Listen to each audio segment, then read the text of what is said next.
做自由的模型，听 C 哥为您分享。Hello， 大家好，欢迎各位收看这一期的魔玩分享。本期要和各位分享的就是大班近期翻模的新东西6654 MG 雷霆周玉版本的 FA78。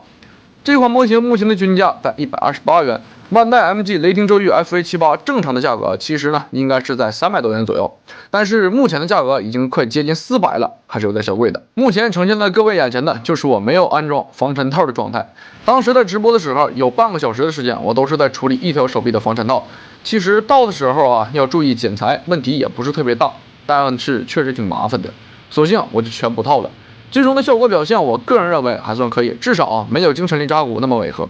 精神力扎古的防尘套必须要套，不然动力管上面可是没有分件的。那么说回到这一次的模型，这一次的白色板件，我个人认为呢还是比较好的，其他的板件就比较正常了，而且飞边还比较多。组合度方面算是一个正常的水准，并没有玩家说的那么离谱，平常心对待就可以了。那么剩下的时间，我们就来简单的看一下这款模型的素质表现。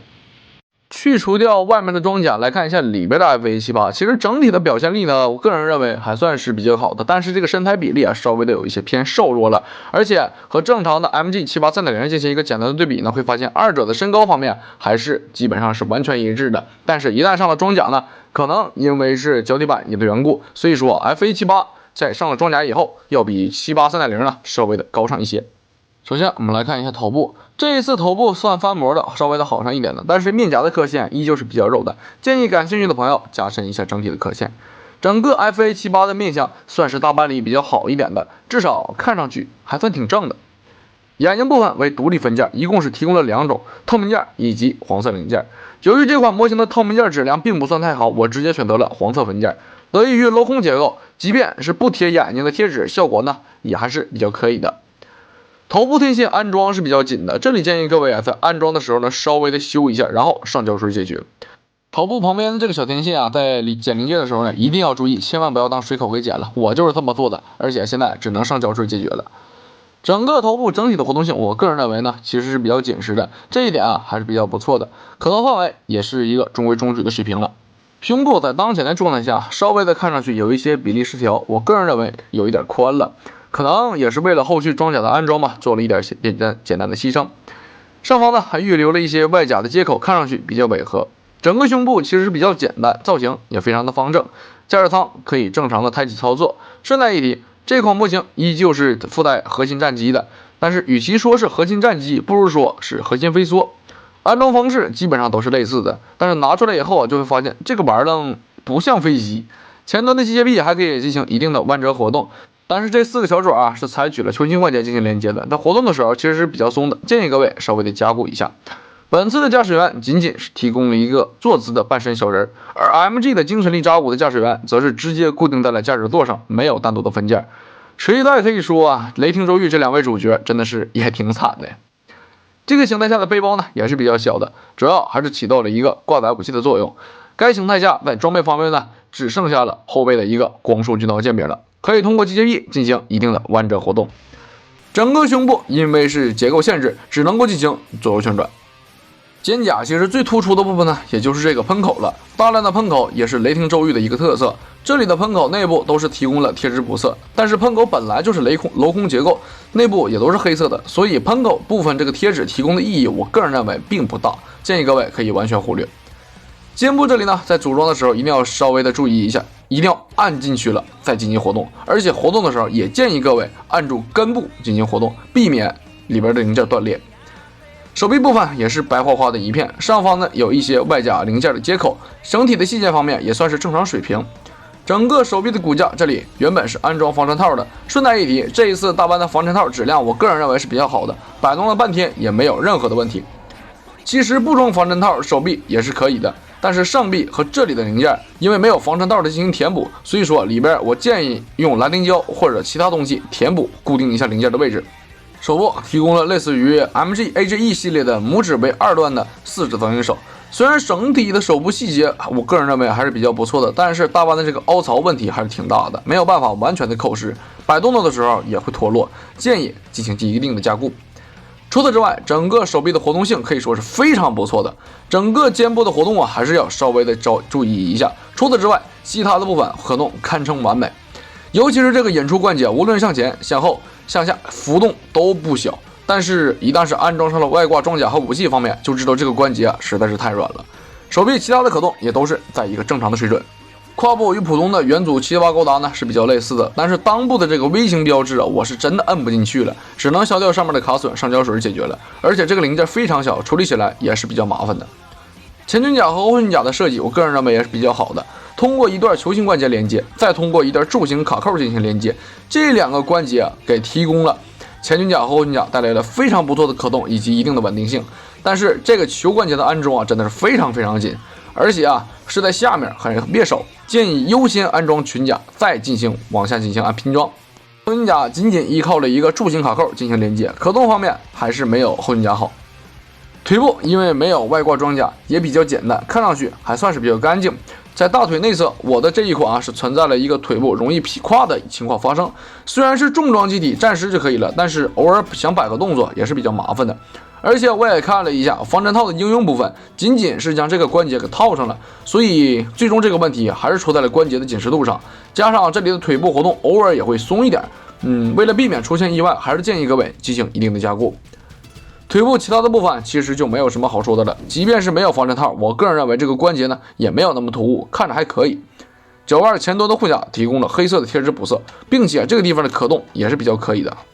整个脚部的设计，我个人认为有一些些许的问题。脚掌前端的白色零件，其实呢后方是会有一个翘起的，没有办法完全扣实。加上由于脚底板的棱角设计，在站立方面其实不算是特别的稳定，尤其在上了外甲以后，这个感觉就尤其明显。整个腿部的可动性可以说呢也是比较优秀的，对于任何的大范围动作都是完全没有问题的。脚腕的可动性也还算可以，而且这些关节的紧实度都是比较够用的。那么这一款 FA78 内部的主体我们就已经全部的看完了，剩下这一堆放在各位眼前的就是 FA 装甲还有武器配件了。为了节省时间，我们直接来看完整的 FA78。装上装甲以后呢，这种重装机体的味道就已经出来了，整体的身形比例看着会更加的协调。即便是不使用支架，调整好角度也可以实现自主站立，比较稳。所以说这个形态下的一些小问题，胸部装甲的安装呢，这里其实是有个卡位的，加上大阪本身零件精度不行，所以不太好安装。胸部出气口的这里的黑色分件是比较松的，有时候会弹出去，而且内部也是比较清晰的网状细节，这里就看各位玩家自行选择了。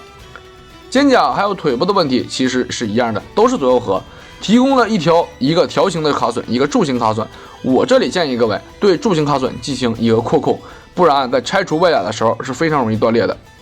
裆部的这个微型标志和里边的一样，都是需要进行一定的处理。脚掌上面的这个零件在安装的时候呢，一定要找好一个斜的角度，也给它插进去，不然这里还是挺别手的。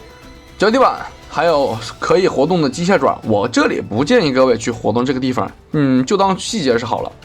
那么其他的部分呢，就没有什么太大的问题了。全身的装甲还有导弹夹舱，胸部、裙甲、腿部都有橙色的导弹分件。裙甲部分的导弹分件还需要进行拆除替换，旋转内部的盖板，扣上橙色分件才可以完成搭载。说句实在话，这里呢还是比较麻烦的，而且这个盖板零件是比较紧的，反转起来呢也比较费劲。这里建议各位选择一个形态就装好不动就好了。背包的设计是真的非常大了，上方的喷口细节呢也会更多。在这里拼装的时候还需要注意各位零件的方向，我这个背包两侧的零件就已经让我给装反了，虽然拼完了没什么太大的问题，但是看上去还是会怪怪的。背包后面安装了2条长形的推进器，这个推进器可以通过根部的关节进行活动，但是这里的上下活动的时候，我建议各位摁住根部进行活动，或者完全不活动，这个位置是比较紧的，而且内构的结构呢是比较单薄的。背包侧面挂载了2个光束军刀镜片，同样可以拆除使用。这个地方呢还可以解锁背包的机械臂，但是这个设计听起来很有意思，打开连接件之后呢，拉出机械臂，然后再起到一个固定的作用，但是别想太多了，大班总能是给你整出一些小小的意外来。虽然有这个设计，但是可能是因为卡榫不够长，所以没有办法起到任何的一个加固作用。我本以为是我拼装的问题，结果呢在拆零件的时候一不小心把这里的卡榫就给断了，正好胶水也用完了，就很烦。好在机械臂还能正常使用，整体拉出的活动性以及整个把持力度我个人认为还是比较够用的。紧终究是有紧的好处不过在活动的时候呢，还是要注意一下自己的手感以及方向，避免整个机械臂进行一个断裂。机械臂的前端还有一个小爪子，可以插上这一次模型所附带的这个4个盾牌了，整一个把持力度还是非常的够用的。这4个盾牌的规格是完全的一模一样的，内部的握把滑槽还是可以进行活动，整体的细节处理我个人认为还算 OK。背包上面还有2个武器，光束加农炮以及6连装导弹舱，都可以通过机械臂连接进行活动。导弹舱的舱门啊也是可以打开的，内部也是带有独立的分件。光束炮这一边可以通过上提、左右旋转，但是这个左右旋转稍微的有些松了，不建议各位去进行尝试。最后还剩下2个重型武器，手部的5连装导弹舱，还有双管光束加农炮，而且啊还会剩余2个盾牌，都可以安装在武器的外侧，固定的效果还是比较不错的。但是这一次导弹舱外部的卡榫啊，开模稍微的有一些问题了，和说明书是反过来的，但是也并不影响盾牌的安装以及活动，依旧是可以调整位置，问题不太大。之后通过卡扣呢，就可以挂载在手臂上了。其实这个部分呢，挂载呢还是比较紧的，建议各位啊直接挂载在手肘这里，效果呢会比较好一些，不会掉。另一侧的手臂就需要安装双管光束加农炮了，整体的分色以及细节处理，我个人认为还是非常不错的。但是由于我这个握持手型啊，真的是非常容易弹出来，而且啊固定效果也不是那么好，所以这个地方还需要进行一定的加固。加上藏云手安装在手上也不稳固，这个地方的处理啊就比较麻烦了。虽然有卡扣，但是摆动作的时候呢，这个卡扣也不是特别稳固。全装备的武器搭载以后呢，就可以明显的感觉到肩部那个引出关节啊，真的是把持不够了。最后还会剩下这一次子模型所附带的这个支架了，当然了，也就是最常见的那种简易支架，但是这个东西的角度不太好调整，而且太细了。细看的话呢，这个卡扣的结构根本没有办法摆出一些空中姿势，很容易断裂。所以说这个支架的实用性，我个人认为是非常低的，建议各位换成其他的支架。